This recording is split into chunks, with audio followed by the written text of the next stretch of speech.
At its core, amplification is the essential mechanism of analog electronics, the process of systematically boosting a signal's voltage, current, or overall power. Achieving this raw increase in scale is relatively simple. Driving a signal through an active component like a transistor will output a larger wave. But doing so precisely without destroying the information embedded within that wave is an engineering challenge. Uncontrolled gain physically degrades the signal. Slight variations in the semiconductor material cause severe phase shifting, while thermal fluctuations push the system towards instability, turning smooth sine waves into jagged, distorted forms. To create reliable circuits, engineers have to deconstruct the amplifier's performance envelope. By mapping its strict physical limits and applying negative feedback to subtract from the input, that chaotic gain can be tamed to build the foundational analog building block, the operational amplifier. Modern electronic design relies on forcing unpredictable physical materials to execute perfect, predictable mathematical logic.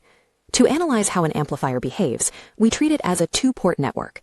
This is an isolated black box with clearly defined input and output terminals, allowing us to measure exactly what goes in versus what comes out. The central metric of this box is gain. It is the simple mathematical ratio of the output to the input. This can be calculated for voltage, current, or power, defining exactly how much the internal circuitry scales the signal. These systems are typically classified by how they link their internal stages. AC amplifiers use capacitors to isolate direct current levels between stages, passing only the alternating signal. DC amplifiers directly couple the stages, transferring both the AC signal and the underlying direct current potentials. How this box interacts with the outside world is governed by two parameters. Input resistance is the ratio of voltage to current strictly at the input terminals. Output resistance is the open circuit output voltage divided by the short circuit output current. A single transistor rarely provides enough power for practical applications. To achieve massive gain, engineers cascade multiple amplifier stages together in sequence, multiplying their individual voltage gains to reach the target output. Multiplying gain inherently multiplies errors. Any noise from stage 1 is amplified by stage 2, while the overall frequency response shrinks. High gain requires a rigorous control mechanism to remain usable. This chart maps the frequency response of an amplifier. It shows that physical circuits do not amplify all signal frequencies equally. The performance naturally drops off at the extreme high and low ends of the spectrum, forming a distinct bell curve shape. The optimal operating zone sits at the peak. This is the mid-band region, where the internal components handle the input efficiently, and the resulting gain remains flat, stable, and entirely predictable. The boundaries of this midband are defined by the cutoff frequencies, labeled F1 and F2. These are the -3 decibel points, the strict physical thresholds where output power halves and voltage gain drops to 70.7% of its maximum value.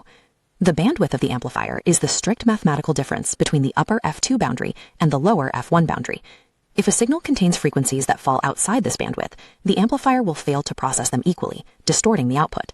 High gain is functionally useless if the bandwidth cannot fully consume the target signal's frequency range.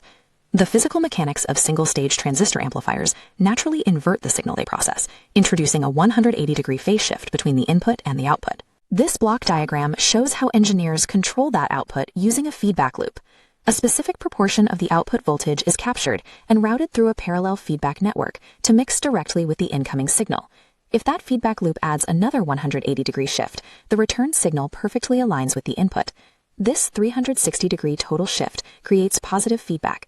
The signals reinforce each other, driving the circuit to generate continuous AC oscillations from a DC power source. But if the feedback network is designed to introduce zero additional phase shift, the returned voltage arrives exactly 180 degrees out of phase with the original input. This creates negative feedback.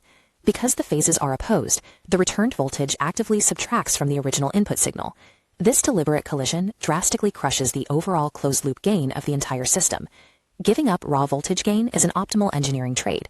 By forcing the output to constantly correct the input, negative feedback provides rigid stability, neutralizes distortion, and massively widens the usable bandwidth. These principles of differential amplification and heavy negative feedback physically culminate in the operational amplifier, or op-amp. It is a multi-stage, direct-coupled silicon device built specifically to execute precision control. This table compares the theoretical perfection of an ideal op-amp against the physical parameters that engineers must actually contend with in real silicon. An ideal op-amp has infinite input resistance, meaning it draws exactly zero current from the source, and zero output resistance, making it a perfect voltage supply. In reality, a standard device offers about 100 megaohms of input resistance, and around 20 ohms at the output bit. The chip also has a strict physical speed limit, known as the slew rate. This defines the absolute maximum rate of change for the output voltage over time, typically limiting real-world devices to around 10 volts per microsecond. Furthermore, imperfect internal manufacturing balances create input offset voltage. Even when 0 volts are applied differentially to the inputs, a slight voltage will leak to the output, requiring active circuitry to zero out the error. In reality, the real-world op-amp delivers an open-loop gain of roughly 100,000. This surplus of raw amplification provides a perfect foundational canvas for negative feedback loops. Because the op-amp's internal gain is so overwhelmingly large, its open-loop behavior is highly unstable. By tying the output back to the inverting input, the specific external components placed in that negative feedback loop entirely dictate the circuit's overall function. A basic wire connecting the output straight to the negative input applies 100% negative feedback. This creates a voltage follower. The gain is exactly 1. It acts purely as a buffer, matching impedance sources to loads without altering the signal voltage. By adding precise resistor ratios to the inverting input, the circuit becomes a summing amplifier. The external resistors force the chip to mathematically mix multiple distinct input voltages into a single, perfectly scaled output. Replacing the input resistor with a capacitor alters the physics of the loop. The circuit becomes a differentiator, where the output voltage reacts strictly to the rate of change of the input signal, instantly converting square waves into sharp directional spikes. When rectifying extremely low-level instrumentation signals, a standard diode's natural 0.7 volt drop destroys the data. By placing that diode inside the op-amp's negative feedback loop, the internal gain automatically cancels out the diode's forward voltage drop, creating a precision rectifier. By altering a single resistor, capacitor, or diode in the feedback path, the op-amp performs specific mathematical operations, turning analog waveforms into rigorous tools for measurement. Electronic design is an exercise in escalating control. We start with a raw analog signal, push it through a discrete transistor to scale its amplitude, embed that architecture into an op-amp, and deploy hundreds of them across a printed circuit board. But raw gain is inherently wild. Defining the performance envelope, mapping the bandwidth limits, analyzing the impedance boundaries, and calculating the theoretical gain is only the first step. The true equalizer of analog engineering is negative feedback. Feeding a portion of an output directly against its own input requires deliberately sacrificing raw electrical power, but guarantees perfect systemic stability in return.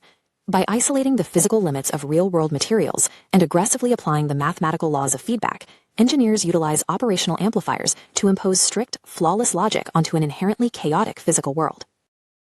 Thanks for watching and grow every day with just a bit of information. Like, share, and subscribe for more content and learning.